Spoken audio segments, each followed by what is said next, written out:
chameau dans un paysage d'arbres rythmiques, 1920. Alors, je suppose que vous avez repéré les 4 pattes du chameau, hein, la queue du chameau, les 2 bosses du chameau et le corps du chameau et la tête du chameau. Hein.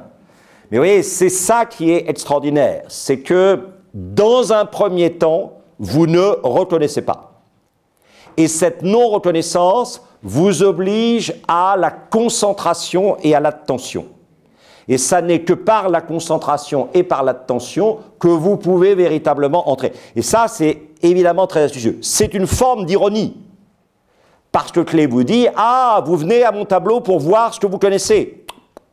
Passez votre chemin. Je vais vous montrer ce que vous aurez du mal à reconnaître.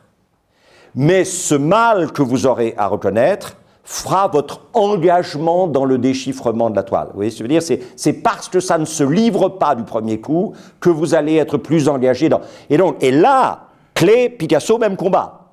Klee et Picasso n'ont jamais eu qu'une seule obsession, c'est éviter la paresse de l'œil. L'œil n'a que trop tendance à vouloir reconnaître. Il faut faire travailler l'œil.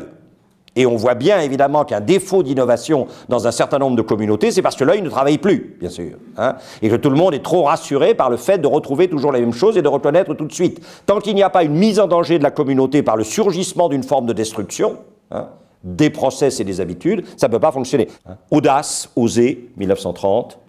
Et au fond, ce que Klee cherche, c'est cet endroit entre le rationnel et l'émotion, cet endroit entre l'ironie et les fusions, cet endroit entre, effectivement, le lisible et l'illisible, le figuratif et l'abstrait. Une ligne de crête.